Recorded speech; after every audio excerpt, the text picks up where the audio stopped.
Bismillahirrahmanirrahim. Selamat malam, salam sejahtera, Assalamualaikum pelajar-pelajar, cikgu semua. Sihat semua? Dah makan?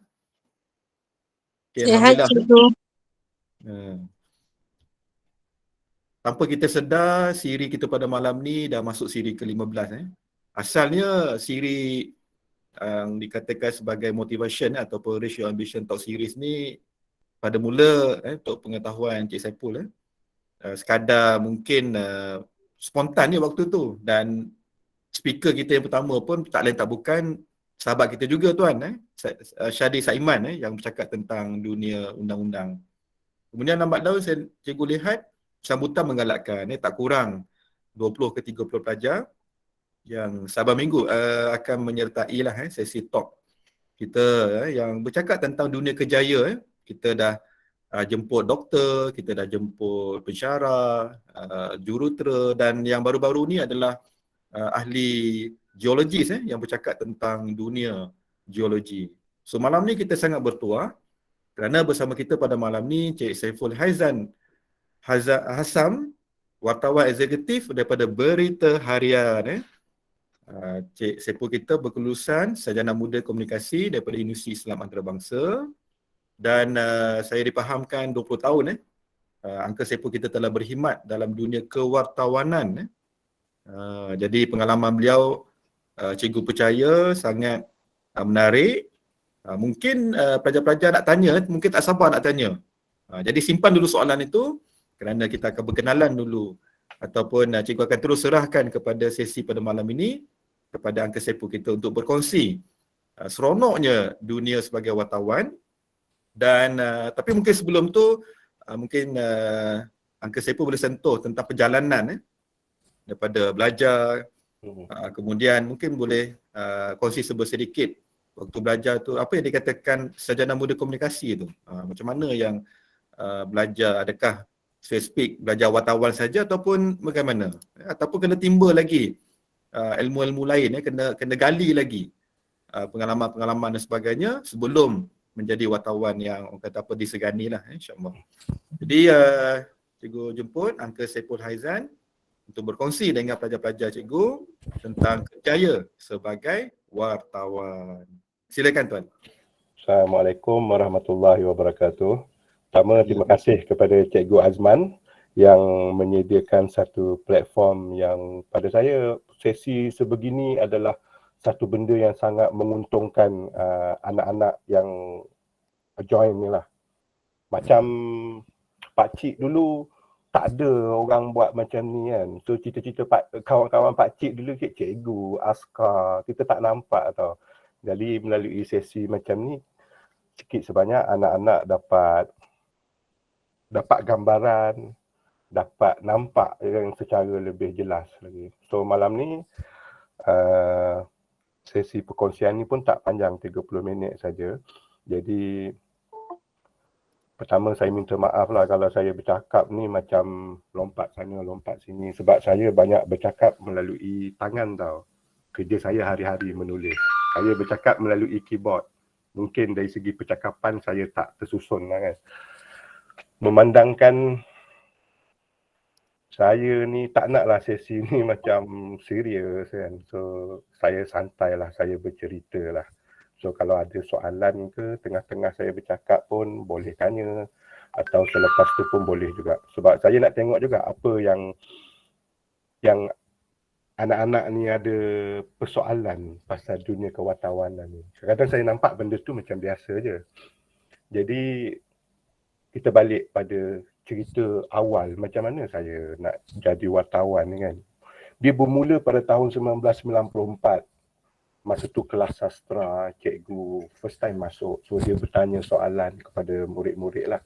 Apa cita-cita kamu? So banyak kawan saya, standard lah budak kampung kat Terengganu, dekat Besut kan. Bukan macam anak-anak semua ni orang kawasan bandar kan. Banyak cikgu, askar, polis. Dan ada kawan saya tu sangat kelakar, saya ingat sampai sekarang. Dia cakap dia nak jadi doktor. Cikgu terkejut, macam mana awak nak jadi doktor? Awak kan dalam kelas sastra. Masa tu menunjukkan yang masa tu dia tak faham pun nak jadi doktor ni kena daripada basic science tulis kan. Jadi bila cikgu tanya saya pun fikir. Saya cakap saya nak jadi wartawan lah. Tak tahu benda tu tiba-tiba spontan keluar. Dan cikgu cakap, oh bagus cita-cita kamu. So bila keputusan SPM dikeluarkan, sebenarnya saya nak buat law. Tapi saya tak cukup syarat bahasa Inggeris saya. Termis satu tangga lah. So saya tengok dekat sains kemanusiaan di UIA tu ada kursus komunikasi. Sebab saya kalau boleh, saya tak naklah belajar macam bidang-bidang yang macam teori semata-mata kan. Saya tak minat kan. So saya masuk matrik 2 tahun dan masuk main campus, kita dah mula boleh pilih dah apa yang kita nak. Saya di bawah Fakulti Sains Kemanusiaan. Bawah tu ada sains politik, psikologi, apa lagi, sosiologi, ada komunikasi, dan saya decide untuk buat communication. Dan di UIA masa tu memang communication dia tu specialize untuk print media dia panggil. So dari segi pelajaran sukatan dia sebenarnya sama je dengan mana-mana universiti pun, sebab di semua universiti ada kos komunikasi ni rata-rata lah sekarang ni. Tapi di UIA tu kita di mana-mana tempat pun kita tak belajar komunikasi saja, kita belajar juga subjek-subjek lain kan, macam sains politik, psikologi, yang dalam satu fakulti yang sama lah. Tetapi masa saya student tu, saya memang dah aim sebenarnya nak jadi reporter. Dari situ saya sampai satu peringkat saya pernah bekerja secara part time dengan satu majalah dan satu newspaper yang kecil lah, yang keluar seminggu sekali. Kalau saya baca balik tulisan saya dulu, memang saya rasa malu apalah yang saya tulis kan. Jadi bila habis belajar, saya tak fikir lain. Resume pertama yang saya apply, saya memang minta kerja jadi wartawan, dan rezeki saya dapat. Dan saya sebenarnya bukan di Berita Harian, saya bermula di Utusan Malaysia. Saya lama dekat Utusan Malaysia. Berita Harian ni saya baru join baru 5 bulan. Jadi bila saya masuk tu dalam dunia media ni, maka bermulalah satu perjalanan yang menyebabkan saya jatuh cinta. Sampai sekarang saya walaupun dah berhenti 2 tahun lepas, saya buat kerja lain, saya masuk balik dalam dunia ni. Sebab apa? Sebab saya rasa passion saya kat situ. Saya tak tahu saya nak buat kerja lain. Walaupun ramai kawan-kawan ada yang kerja dengan menteri, kerja dengan orang politik, masuk dalam korporat, saya masih lagi dalam bidang ni. Pertama sebab dalam karier kewartawanan ni, pada saya dapat satu kepuasan lah.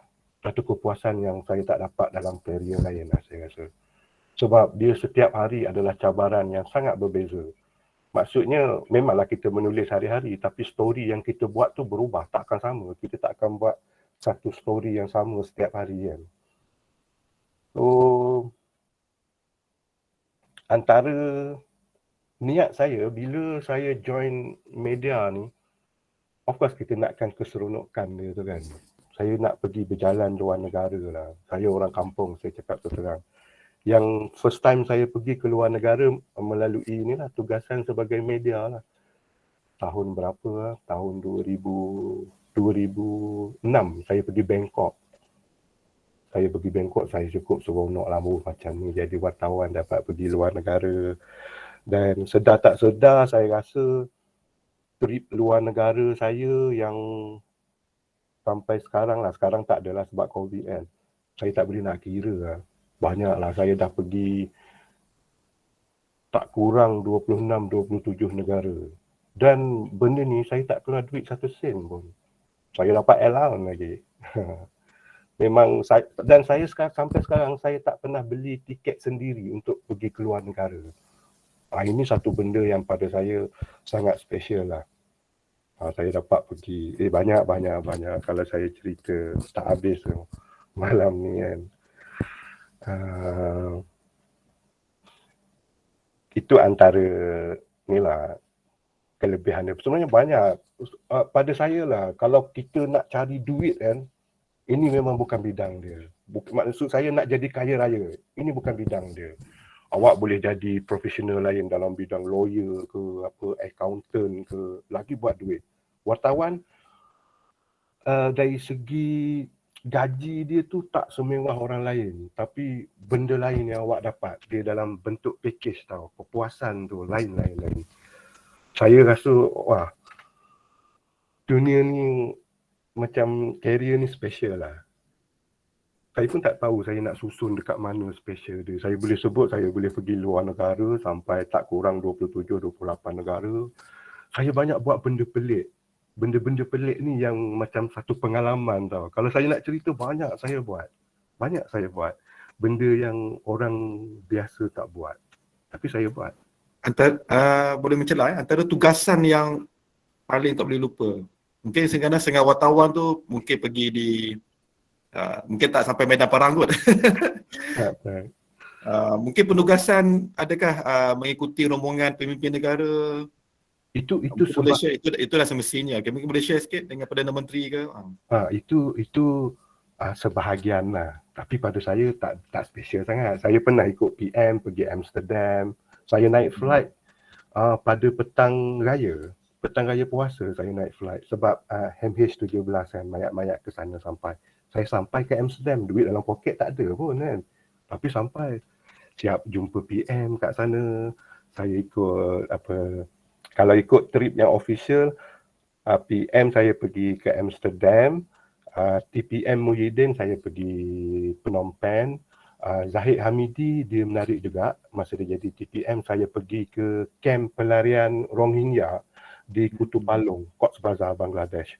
Itu saya tengok kan, seluas mata memandang.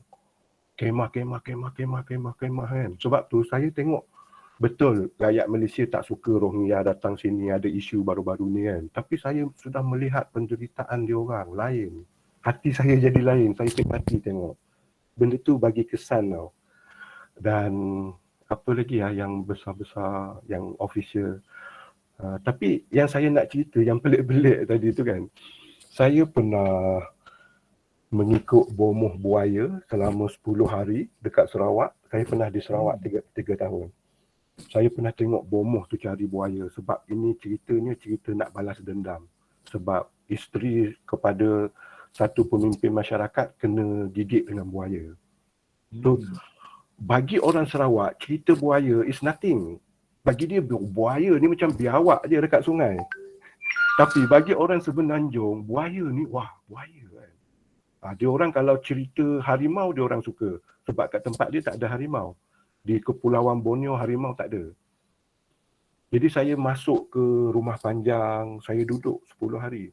Duduk, tidur kat situ dengan Rumah Panjang tu tak ada air, tak ada elektrik, ada tengkorak bergantung kat atas. Saya tidur bawah tengkorak tu. Saya tanya dia orang, tengkorak ni tengkorak siapa? Dia cakap ini warisan daripada atuk nenek. Dia orang pun tak tahu dah berapa lama benda tu kat situ kan. Tapi saya dapat mengenali orang Iban yang duduk di Rumah Panjang. Dia sangat menghormati tetamu kan. Dia bukan Muslim, tetapi dia ada set makan, set pinggan mangkuk untuk orang Islam je. Dia keluar, dia pergi beli ayam yang sembelih. Dan saya tengok macam mana bomoh tu tangkap buaya dan dapat tangkap buaya agak besar jugalah. Dia orang minta saya masukkan tangan dalam mulut buaya yang dah nyawa-nyawa ikan tu. Tangan kanan saya ni pernah masuk mulut buaya. Saya tanya kenapa saya kena buat, saya takut kan. Dia cakap benda tu untuk buat ubat. Nanti tangan saya ni, jari saya ni kalau ada baby kan dia putih-putih mulut tu kan. Dia boleh macam kalau saya jolok jari saya ni dia jadi macam sembuh lah lepas tu. Tapi saya tak pernah test lagi lah. Itu cerita buaya. Saya pernah jumpa kanang anak langkau. Saya rasa dalam buku teks ada ke kanang anak langkau. Kanang anak langkau saya jumpa. Bagian daripada silibus tu. Kanang anak langkau ni sebelum dia meninggal saya sempat jumpa dia 2-3 kali, duduk dengan dia. Seorang yang sangat humble. Sebab saya pun pandang dia tinggi, kanang anak langkau kot kan. Tapi bila kita jumpa dia kan, seronok lah kita dapat mengenali yang berbeza. Contoh lagi, tak apa saya cerita pengalaman ya. Okay. Bagi anak-anak dia seronok. Yang mana sekiranya berminat dalam dunia kewartawanan ni. Banyak. okey, contoh kan, kalau sebab awak orang Selangor semua, saya pernah mewawancara Tuanku Sultan Selangor selama 2 tahun berturut-turut sempena Hari Keputeraan Baginda lah. Dari utusan Calang-calang tu. dari utusan 3 orang tau, saya yang paling junior, 2 orang lagi bos kan. Saya gagal jumpa Sultan kan, tapi tak sangka sebab saya cakap tu terang, selama ni orang cakap Sultan Selangor ni gitulah, ginilah, western lah, macam kan, tengok ada Cik Hafizul ni kan gelak kan.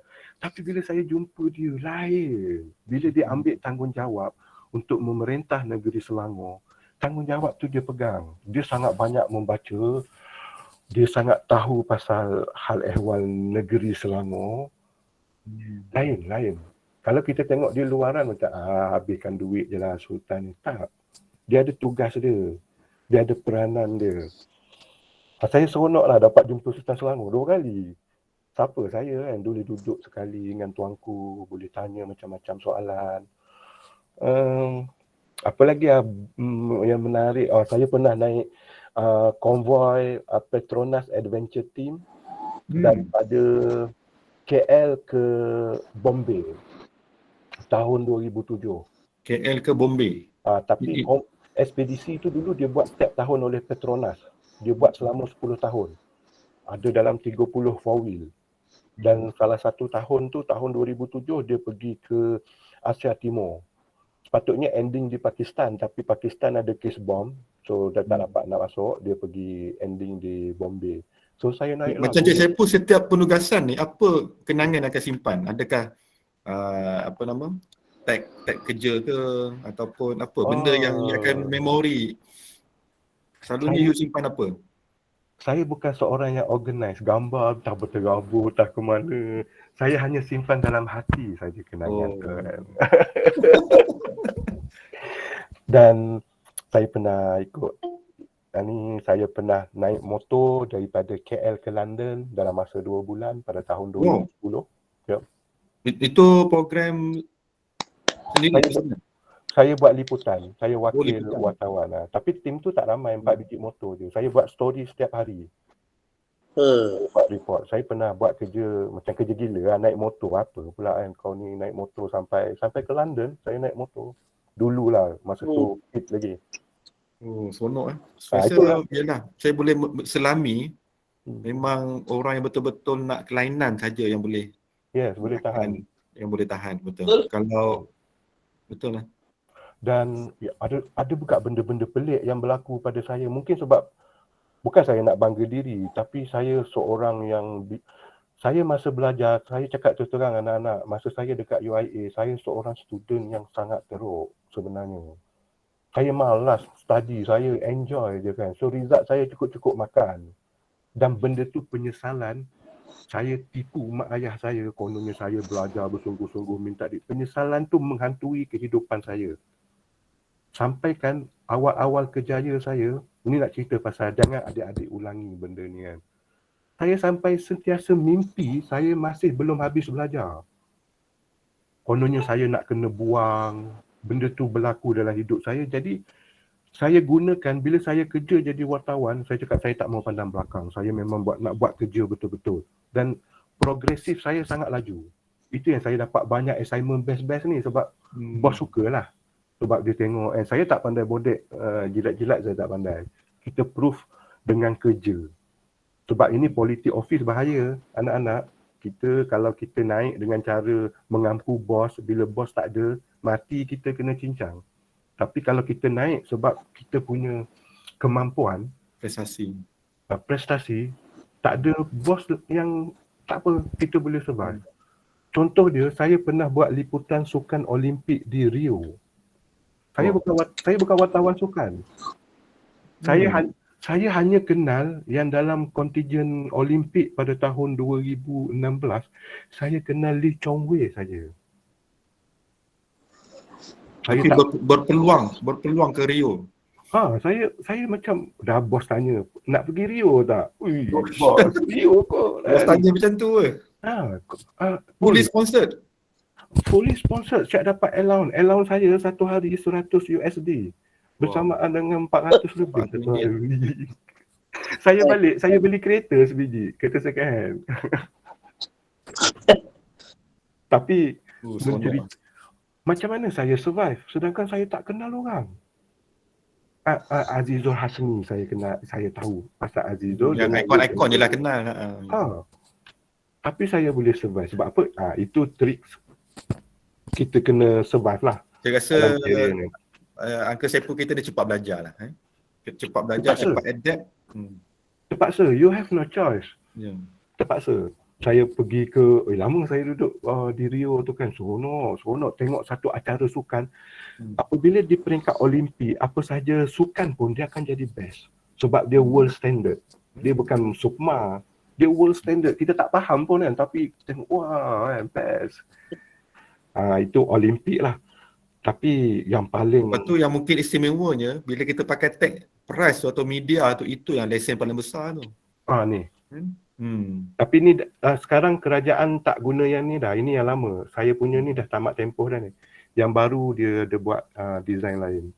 Benda ni untuk official lah. Kalau kena saman tepi jalan hari tu, 2-3 bulan lepas saya kena speed trap dekat Bukit Jalil. Polis tanya, alamak saya pun duit pun tengah kering kan.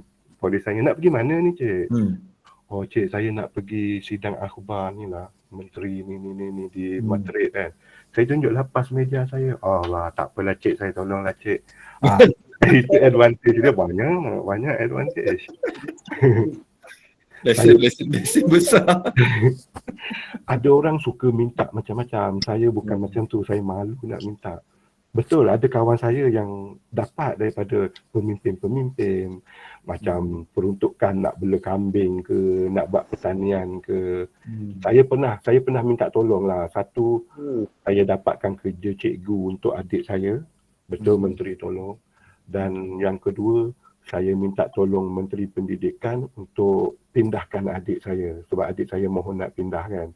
Semua tu berjaya lah. 2 kali je saya gunakan kedudukan untuk kepentingan macam tu. Saya bukan orang yang suka nak minta-minta kan. Kita ada maruah kita, ada harga diri kita. Tak nak orang kata berbudi sangat. Okey, mungkin saya boleh share paling ultimate lah yang saya buat dalam dunia kewartawanan. Orang tak tahu tapi tak apalah. Orang tak tahu saya yang cerita kan. Pada tahun 2016 juga, selepas saya balik daripada Rio, saya ingatkan saya ni dah tak ada dah benda dah, tak habis tahun ni kan, cukup dah puas lah kat Rio. Saya dapat satu projek untuk ke Australia. Saya pergi untuk dipanggil projek kewartawanan penyiasatan lah. Kita kena siasat benda tu, investigative reporting lah. Oh, rasanya dah agak ni, dah boleh agak dah. Cikgu Hafizul boleh agak apa? Nanti saya pun jangan beritahu agak-agak apa penyiasatan apa di Australia ni. Cikgu Hafizul boleh teka tak? Yang pasal agama pasal kat masjid dah. Itu baru lagi. Boleh tak saya teka? Kan? Isu perdagangan manusia yang bekerja di ladang apple. Betul? Ladang buah lah dia. Ladang buah, okey. Kan banyak orang banyak remaja-remaja pun kan sebenarnya. Saya kesian kan. Betul, kalau kita pergi ke Australia, orang cakap wah best kerja petik buah kan, dapat buat duit. Betul. Tapi bukan semua bernasib baik. Ada budak-budak kampung umur 18 baru habis SPM, dia orang kena tipu. Ejen-ejen yang kat sini yang cari orang, dia tipu, banyak tipu. Kadang-kadang dia babai dekat airport je. Dia kata kononnya ada orang sambut dekat Australia sana. Ada orang sambut, ada orang rumah awak dah bayar, kita dah sediakan semua. Bila sampai kat sana tak ada orang sambut.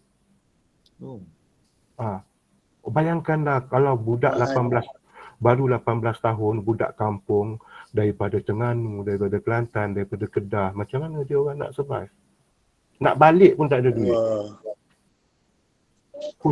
Jadi untuk apa eksploitasi yang berlaku dekat situ? Eksploitasi dia contoh menipu lah. Menipu yang pertama, okey, dek awak nak pergi Australia tak? Abang boleh uruskan. So adik kena bayar berapa ribu.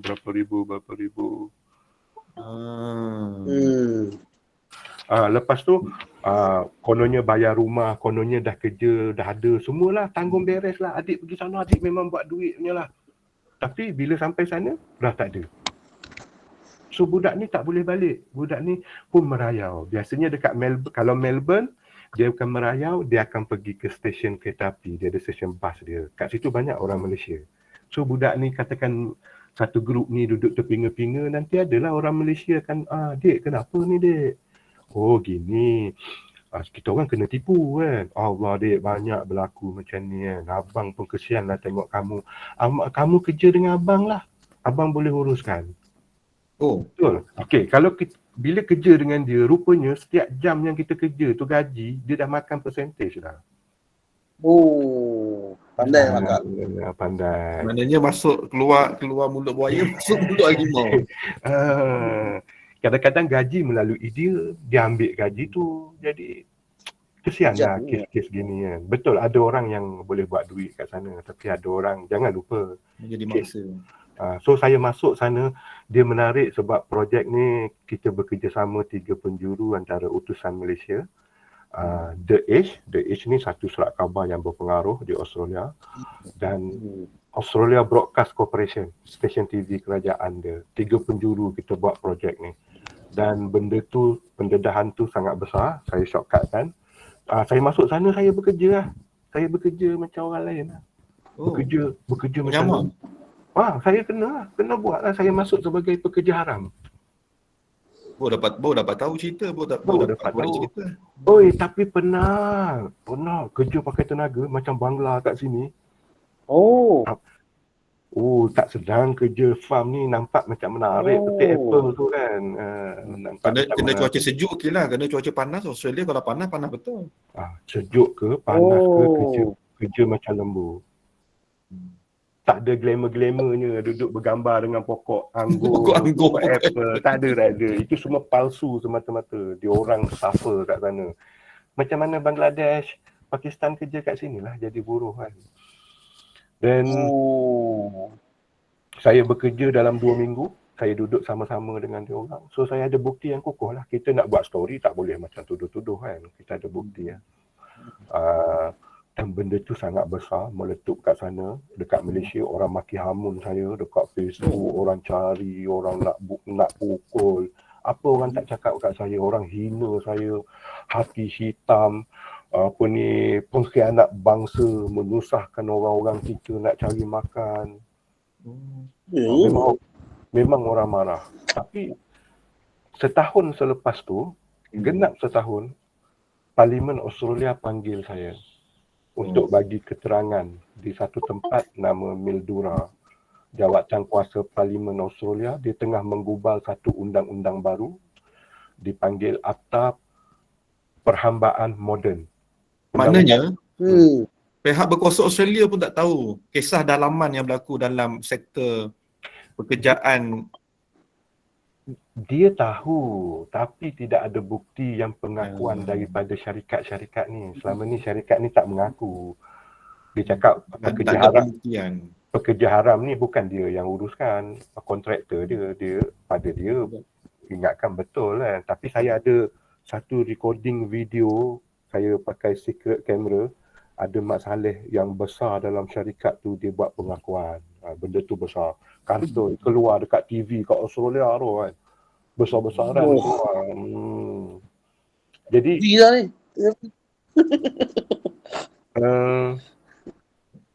Undang-undang tu sekarang dah berkuat kuasa, alhamdulillah. Salah satu buah tangan saya. Kalau search nama saya dalam handset Parlimen Australia, nama saya disebut. Nama saya disebut. Tapi orang tak tahu. Saya lah yang shock sendirilah kan. Tu saya cakap kepuasan. Satu kejayaan. Maknanya secara tak langsung wartawan juga boleh mengubah. Yes. Mengubah orang kata yalah sesuatu. Kalau kita kata negara Australia tu sampai tahap mewujudkan satu akta baru. Dan baru-baru ni kerajaan Australia sudah bersetuju untuk bagikan peluang untuk rakyat Malaysia masuk ke sana untuk bekerja secara sah di ladang-ladang buah. Sebab Australia perlukan tenaga buruh. Rakyat dia tak pandang. Macam kita kat sini lah, siapa nak kerja mamak, kawas kan. Tapi bagi rakyat kita sebab currency kat sana syok lah. Tapi kalau secara halal, dia punya upah dia lagi mahal lah. Lepas tu kebajikan, dia diprotect lah, bukan masuk secara haram. Bekerja secara haram ni tak ada perlindungan apa-apa.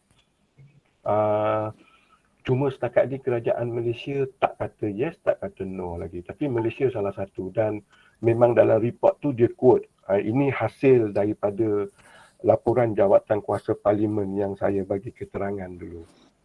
Cik Saiful, saya mencelah sikit. Ada soalan daripada pelajar ni.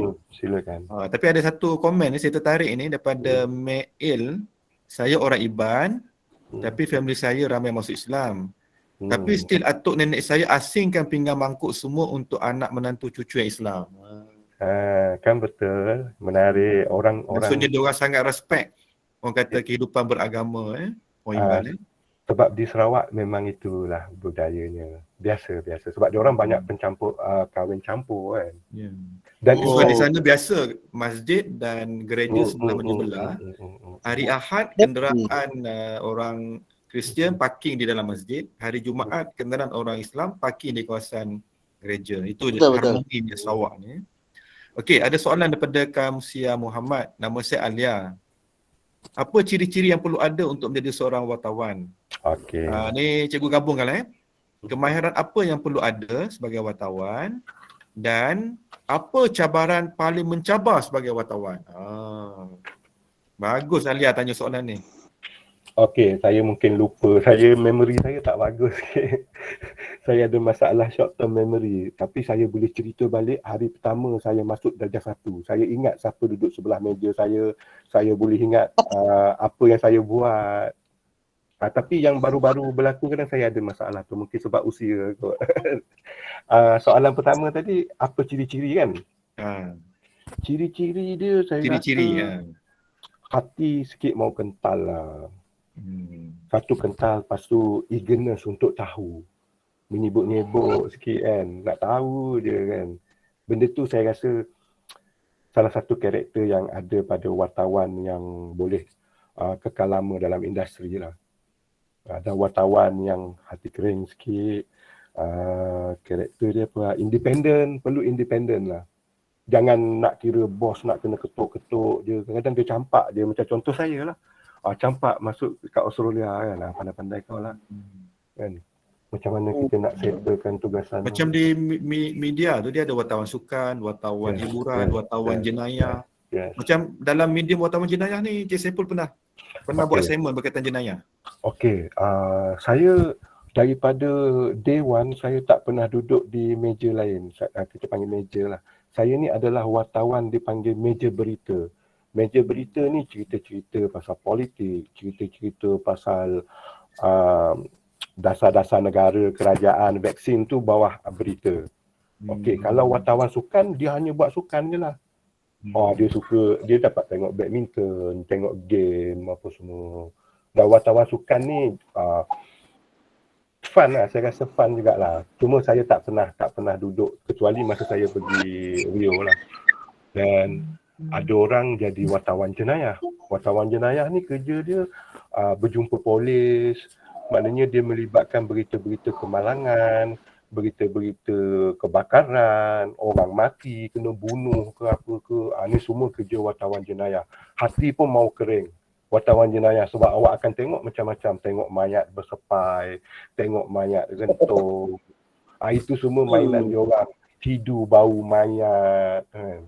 Dan diorang ni pada saya respect lah. Sebab diorang paling macam seorang wartawan yang kalau campak mana-mana bidang lain pun dia boleh buat, insya-Allah. Boleh survive. Ada wartawan ekonomi ni buat cerita ekonomi je lah. Wartawan ekonomi ni kalau dia pergi function bagus dia sebab apa? Door gift dia best-best. Kan dulu kan kita orang dulu news desk kalau dapat masa tu thumb drive tengah hebat lah, 10 15 tahun lepas kan. Dapat thumb drive. Seronoknya, canggihnya thumb drive kan. Wartawan ekonomi campak-campak dia thumb drive tu, dia tak pandang pun kan. Ada wartawan dia pergi mahkamah je. Duduk je mahkamah tu. Ada wartawan hiburan. Hiburan tu banyaklah yang gini, saya pun tak faham kenapa dia orang jadi gitu kan. Berkawan lah. Siapa yang suka sangat berkawan Artis. dengan artis, seronok lah, bagi dia seronok lah sebab itu yang dia suka. Macam saya suka bergesel bahu dengan orang politik, saya ke arah situ kan, Ke arah kenegaraan. ke arah kenegaraan. Okey Tuan, masa Kira- mamat bercubung kita, banyak pengungsian ni daripada betul mungkin lah. last 30 saat pesanan kepada calon-calon SPM Saya secara umum. saya minta maaf kalau saya tidak mencapai kehendak sesi malam ni, tapi soal sekarang kita belajar dalam PDPR, saya pakcik tak nak adik-adik semua, anak-anak semua rasa stres apa semua. Dalam semua benda ni satu ujian. Pada saya tiada halangan, hanyalah peluang. Sebab peluang sentiasa ada kan. Belajar macam biasa, buat macam biasa, walaupun tahun lepas awak tak masuk kelas, tahun ni awak tak masuk kelas kalau kira kan. Tetapi sebagai wartawan saya punya analisis lah, saya melihat kementerian ada sikit lah bagi kelonggaran dari segi pemarkahan dalam peperiksaan awam seperti SPM. Sebab tahun lepas tiba-tiba je, result sangat baik kan. Kalau 5 tahun terbaik. kalau kira tak logik lah kan. Tak logik. So tahun ni benda tu akan berulang. Pada pakcik saya rasa pemarkahan tu dia rendahkan sikit sebab dia ada KPI. Jadi awak semua adalah golongan yang bertuah, ada peluang yang ni, awak gasak betul-betul, awak study macam biasa, awak buat yang terbaik, insya-Allah awak semua akan cemerlang. Dan kena ingat SPM ni sangat penting sebab dia akan peralihan daripada fasa pendidikan sekolah kepada fasa pendidikan di universiti yang akan meneruskan masa depan awak. Saya rasa itu saja kot. Terbaik. Semangat anak-anak dapat pesanan daripada Abang Saiful kita ni. Pagi abang, tak muda lagi. Okey, kita ucap terima kasih kepada penceramah kita, Cik Saiful Hazar, berkongsi dengan pelajar-pelajar semua. Tertarik Cikgu Rahman, Cikgu Hafizul, kita seronok dengar, rasa tak lagi sejam lagi sebab dapat cerita pengalaman tu. Dapat daripada orang yang memang sebenarnya hanya banyak lagi ni perjalanan banyak. Kan, naik motor. Kalau bukan fikir kelas. Saya rasa lah banyak-banyak siri lah yang kita dah hari ni kali siri ke-15. Saya rasa saya paling excited. Banyak Betul. Kalau tengok balik rekod-rekod di YouTube. Dan saya ingatlah, saya rasa lah.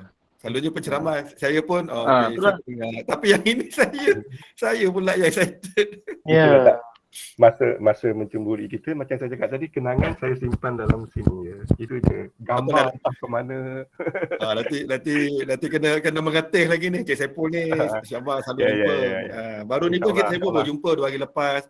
Ada penugasan waktu perasmian Dasar Agro Makanan Negara, betul-betul kan buat saya ni. Okey, terima kasih banyak dan minta maaf kerana mengambil masa anak-anak semua. Sepatutnya kelas akan mula 9.10 tapi terlewat sikit. Jadi pelajar-pelajar yang mungkin tingkatan 3 atau 4 boleh masuk ke room masing-masing dan cikgu tinggalkanlah Cikgu Rahman untuk kelas Bahasa Inggeris. Ya. Terima kasih banyak. Terima kasih banyak. Assalamualaikum. Waalaikumsalam warahmatullahi wabarakatuh. Jumpa lagi. Rebutlah peluang tahun ni. Tiada halangan, hanyalah peluang. Nanti itu dia. InsyaAllah. Assalamualaikum. Terbaik. Waalaikumsalam warahmatullahi wabarakatuh. Terbaik